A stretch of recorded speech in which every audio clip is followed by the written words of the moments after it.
સુરત માંડવી જિલ્લામાં રખડતા કૂતરાઓના હુમલાને કારણે વધુ એક માસૂમે જીવ ગુમાવ્યો છે। કોસાડી ગામે બાળ વાટિકામાં શૌચાલય ગયેલા 6 વર્ષની બાળકીને ઘેરી 3 કૂતરાઓનો હુમલો કરી ફાડી ખાધી ઘટનાના પગલે વાલીઓમાં ફફડાટ ફેલાયો છે। કૂતરાઓનું ખસીકરણ કરાઈ અને શાળા બહાર વોચમેન મૂકવામાં આવે તેવી માંગ થઈ રહી છે। સુરત જિલ્લામાં દીપડાઓ બાદ હવે કૂતરાઓનો આતંક સામે આવી રહ્યો છે। કૂતરાઓના કારણે વધુ એક માસૂમનો જીવ ગુમાવવાનો વારો આવ્યો છે। ઘટના સુરત જિલ્લાના માંગરોળ તાલુકાના કોસાડી ગામ ખાતે બની હતી। કોસાડી ગામે મજૂરી કરી પરિવારનું ગુજરાન ચલાવતા સતીશ વસાવાની 6 વર્ષની દીકરી શિવાંગી વસાવા જે બાળવાટિકામાં અભ્યાસ કરતી હતી। શિવાંગી નિત્યક્રમ મુજબ ગ્રામની પ્રાથમિક શાળામાં ગઈ હતી અને બપોરના સમયે શૌચાલયમાં જતા જ અચાનક 3 થી 4 ખુખાર કૂતરાઓ આવી ગયા હતા અને શિવાંગીને જે ઘેરી લીધી હતી। શિવાંગીને બૂમો સાંભળી શાળા નજીક પસાર થઈ રહેલા યુવક જોઈ જતા તે તુરંત મદદે દોડી ગયા હતા અને કૂતરાઓએ દૂર કરી શિવાંગીને શાળાના સ્ટાફ અને ગ્રામજનોની મદદથી નજીકની પ્રાથમિક આરોગ્ય કેન્દ્ર પર લઈ ગયા હતા, જ્યાં વધુ સારવારની જરૂર પડતા સુરત સિવિલ હોસ્પિટલ ખસેડવામાં આવી હતી, જ્યાં ટૂંકી સારવાર દરમિયાન શિવાંગીનું મોત નીપજ્યું હતું। કૂતરાઓના હુમલાથી શિવાંગીનું મોત થતાં સમગ્ર વિસ્તારમાં ચકચાર મચી ગઈ હતી। વાલીઓમાં ફફડાટ વ્યાપી ગયો હતો। કૂતરાઓના હુમલાથી ઘટનામાં શ્રમજીવી પરિવારને દીકરાનું મોત થતા પરિવારના પગે તળેથી જમીન સરકી ગઈ છે। પરિવારમાં શોકમાં ડૂબી ગયો છે।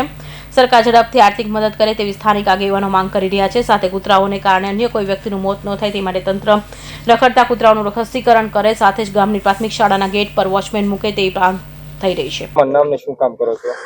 મારું નામ સતીશ, મજૂરી કામ કરતા છે। અમે શું ઘટના બની શકે? ભાઈ અમે સ્કૂલમાં છોકરીને ભણવા માટે મૂકેલી હતી। અમે કામ પર હતા, મારી પર ફોન આવ્યો માસ્ટરનો, જાણે કે તમારી છોકરીને કૂતરું બાજેલું છે ભાઈ, તમે આટલે આવો। જાણે અમે ત્યાં આવ્યા, ત્યાંથી અમે સુરત લઈ ગયા, ત્યાં બી મેં નહીં પડ્યું અમારે તો મારી છોકરી પછી। શું સરકારને માંગ કરશો? કોઈ બીજા સંતાન સાથે આવું નહીં બીજી વખત થવું જોઈએ। જયચંદભાઈ વસાવા, નાની પારડી।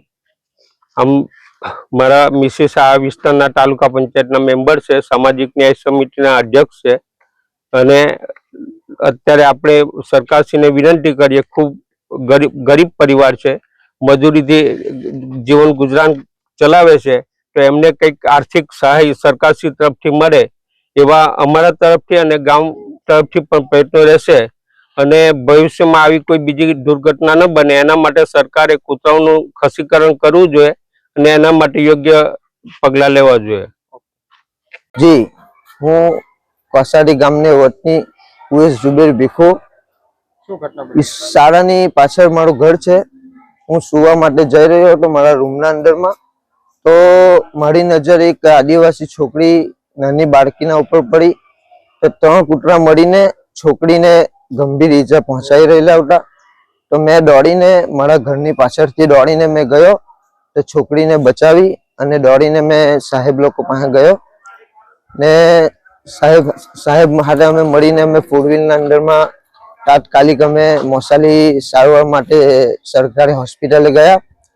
સરકારી હોસ્પિટલે ચેકઅપ કર્યા પછી થોડું દવા એવું કરીને અમે સરકારી હોસ્પિટલને ના કીધું, પછી અમે તાત્કાલિક 108 બોલાવી।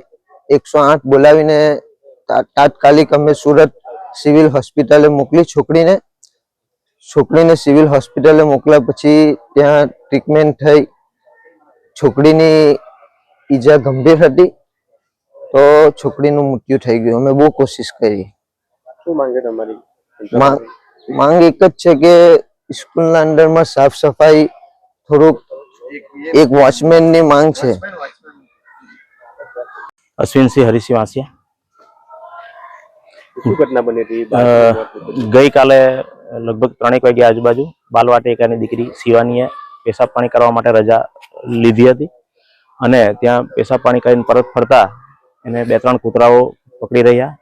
સામેની જે દુકાન છે ત્યાં ઉપર જુબેરભાઈ ભીખુનો છોકરો ઉવેશ, આ ઘટનાક્રમ ત્યાંથી એને દેખાયો હશે અને તરત જ દોડીને અહીંયા આવ્યો અને એ દીકરીને લઈને તરત જ અમે અમારા શિક્ષકો સાથે પીએચસી પર લઈ ગયા। પીએચસી પર એની પ્રાથમિક સારવાર કરાવી।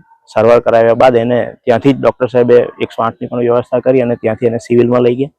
સિવિલમાં એનું જે કંઈક સારવાર કરવાની હતી એ કરવાનું પૂરું થતાં એ દીકરી ડૉક્ટર સાહેબે એમને ડેથ જાહેર કરી હતી।